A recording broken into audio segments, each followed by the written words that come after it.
Bueno, querido Rafael Pasarini, presidente honorario de nuestra Federación Argentina de Medicina General, muchas gracias por venir a acompañar el Congreso Provincial de la MGBA, este sexto Congreso. Y bueno, queríamos aprovechar tu presencia un poco como uno de los referentes que ha transitado todos los años desde el nacimiento de nuestra querida Federación, para hacerte un par de preguntas. Y la primera tiene que ver un poco que estamos preguntando en estos días, ¿cómo ves vos en este momento, ¿no?, del país? ¿Cómo ves la situación del derecho a la salud, la situación de salud en general, desde donde vos estás? Sí, en realidad se viene complicando cada vez más, es decir, un proceso de mercantilización de la salud que no ha ido mejorando en los últimos tiempos, se ha ido agravando en el sentido de que no se observan políticas públicas que hagan que el Estado sea garante del derecho a la salud. Es decir, el Estado en su papel regulador ha perdido fuerza desde 1955 a la fecha, con intervenciones de la Organización Panamericana de la Salud en 1957, donde ya recomienda de alguna forma la provincialización de los servicios de salud y que los servicios públicos rentables fueran trasladados a la medicina privada y que el Estado se quedara con aquellos servicios no rentables. Pero esta provincialización nunca fue acompañada de un financiamiento. Y en Córdoba y en la provincia de Buenos Aires se agravó aún más con la municipalización de los servicios de salud, lo que llevó a una inequidad importantísima, porque no todos los municipios ni todas las provincias cuentan con los mismos recursos, y el Estado Nacional no ha asegurado una equidad en la distribución de los fondos para que haya una distribución adecuada y los servicios de salud, hablando siempre de la reparación de la enfermedad, los servicios de salud tuvieran por lo menos accesibilidad a la mayoría de los habitantes de la Argentina. Entonces siempre ha sido una importante desigualdad entre las provincias del norte, las provincias del sur con las provincias centrales, y a su vez dentro de las provincias hay con regiones periféricas más empobrecidas, o dentro de los municipios también hablando de las periferias. Entonces, esta situación donde los servicios de salud no llegan de forma equitativa y con los recursos y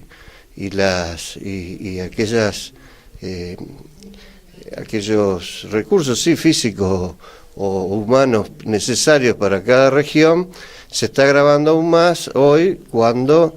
se habla de una cobertura universal de salud que no hace más que una continuidad del Plan Nacer y del Plan Sumar, arancelando las prácticas públicas con el peligro de que esto pueda llegar a tercerizarse y se haga a través de medicina no pública, es decir, a través de médicos privados, como por ejemplo pasa con el PAMI. O sea, el panorama es una continuidad de políticas públicas no adecuadas para las necesidades de la población. Sí, es muy claro el análisis que haces un poco de este escenario de fragmentación de los últimos años, agravado también en los programas que han sido históricamente focalizados, ¿no?, que se han prestado servicios en el sistema de salud. Quería además preguntarte cuáles te parecen a vos un poco que son los espacios institucionales,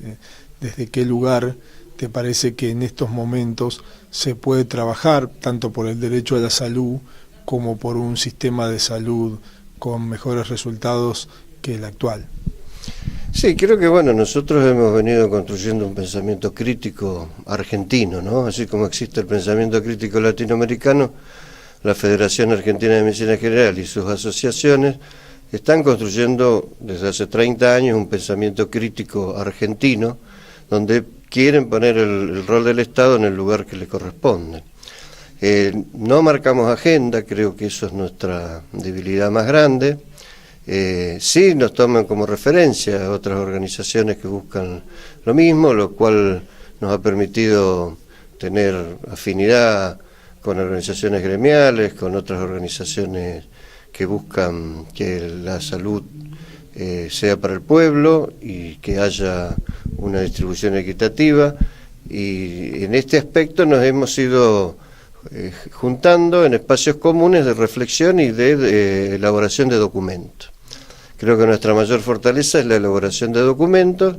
que tenemos ya como registro histórico, que nos permiten seguir en el mismo camino, y vale la pena solamente repasar algunos de los lemas de nuestros congresos, ¿no? En el caso de este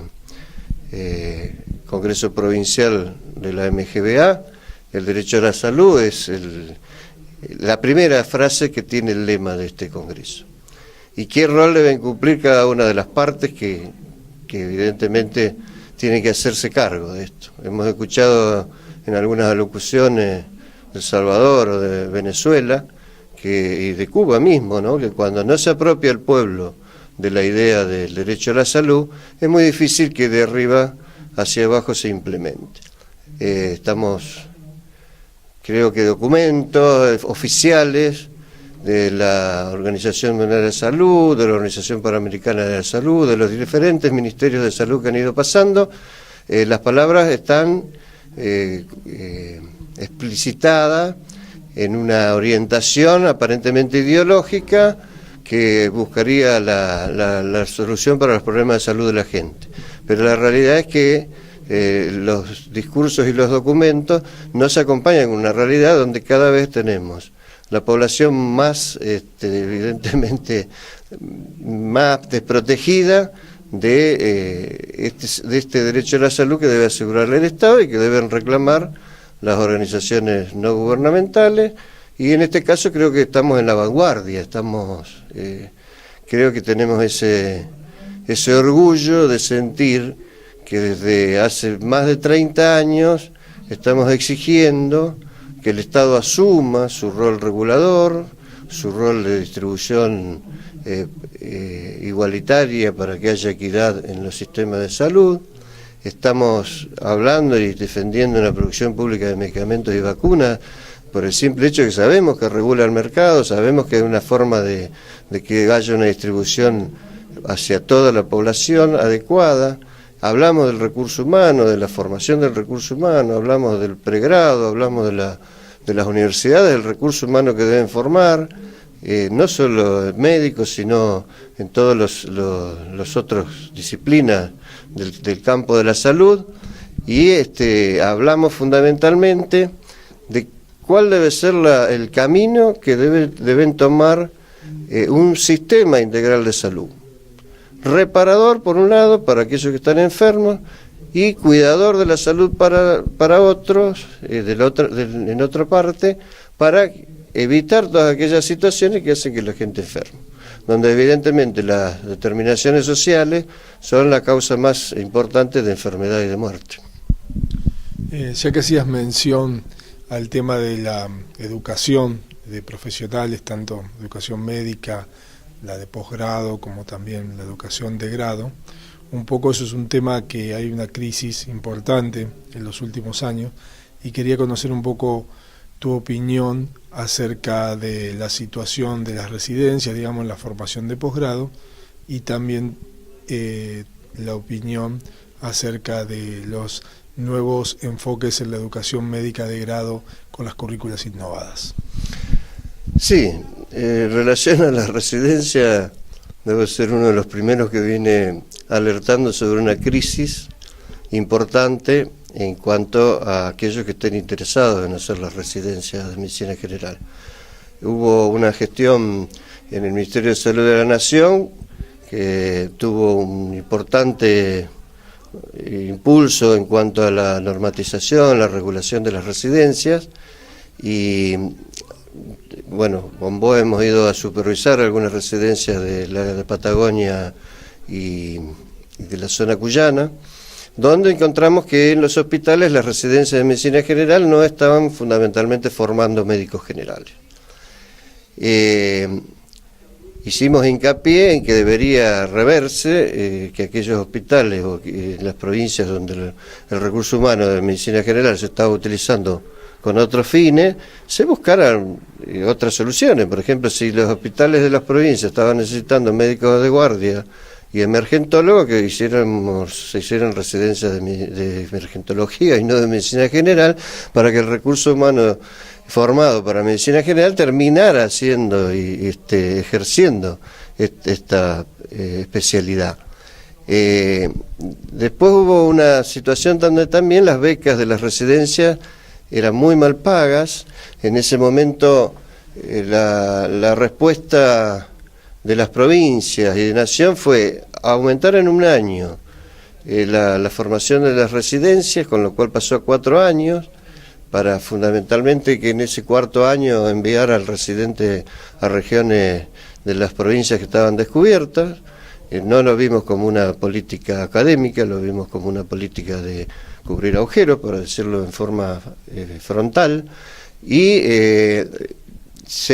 como el recurso humano estaba faltando en residencias clínicas, pediatría, clínica médica, medicina general, se abrieron más vacantes en vez de reforzar la beca.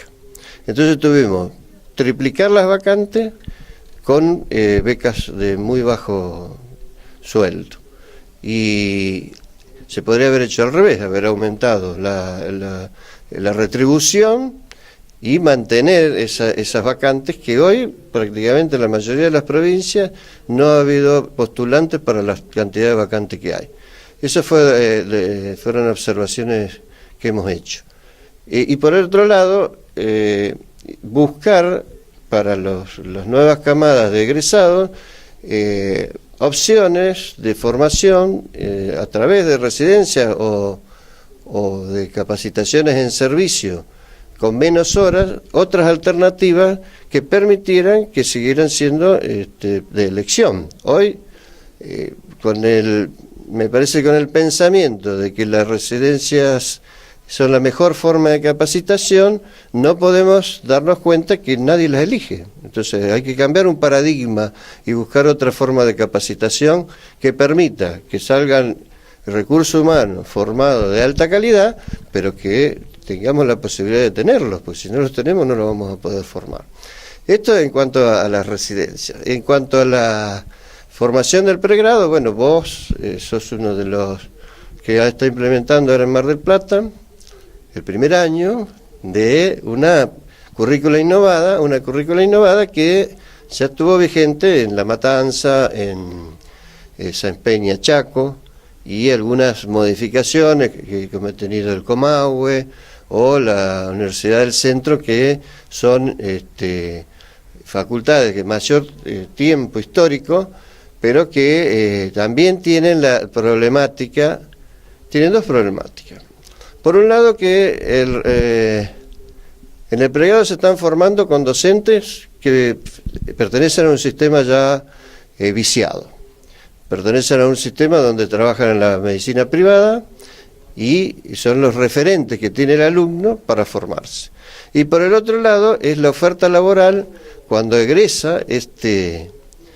médico, este joven médico egresa. Ya no está eligiendo las residencias como oferta, elige algunos posgrados que son universitarios, desgraciadamente hay que decirlo, son universitarios, que les permiten obtener una especialidad o una subespecialidad en menos tiempo que en una residencia, y un mercado laboral donde hoy el hospital público no pasa a ser la primera elección que puede llegar a tener un egresado. Entonces, si tenemos un sistema de salud que no atrae, un sistema de salud empobrecido, quizás no tanto en los recursos financieros como empobrecido en cuanto a su deber, a su estar, a su ser. Estamos empobrecidos en ideas e ideales. Y creo que eso también debe trabajarse en las instituciones públicas para que el hospital público vuelva a ser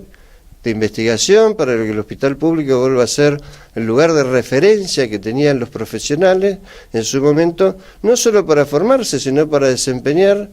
y tener acciones que por ahí en el medio privado no lo podían hacer. Por ejemplo, el hospital Castex, que hoy se llama Eva Perón, o antes se llamaba Eva Perón, después se llamó Castex y ahora se volvió a llamar Eva Perón, hacían trasplantes de manos, era referente en una serie de cirugías y de tecnología médica para la gente sin recursos, pionera y de altísimo profesionalismo. ¿Por qué no decirlo también en nuestros centros de salud, que puedan llegar a tener promotores de salud, que puedan llegar a tener un equipo de salud que atiendan la complejidad de lo social y resuelvan problemáticas sociales importantes que mejoran la salud de la población, no solo la salud desde el punto de vista biológico, sino la salud desde el punto de vista social. Cuando uno interviene con un equipo adecuado sobre familias problemáticas, con problemas serios de lo social, y logra un cambio, eso también enaltece, fortalece y nos hace sentir que los servicios públicos están dando un beneficio importantísimo a la población. Porque si no, todas estas situaciones sociales terminan sí después en lo biológico, con alguien herido, con alguien gravemente enfermo, por adicciones, por violencia, por una forma disfuncional que está trabajando hoy no solo la familia, sino la comunidad. Entonces esto también creo que tiene que ser la fortaleza que haga que nos vuelvan a elegir al hospital público, a los centros de salud, como formador, no solo desde el punto de vista profesional, sino desde el punto de vista humano fundamentalmente. Muchísimas gracias, Rafael, bueno, por tus palabras, por tus apreciaciones y reflexiones, y también por este trabajo de tantos años en la Federación Argentina de Medicina General. Muchas gracias. Gracias a usted por invitarme y felicitaciones por el congreso que han llevado adelante.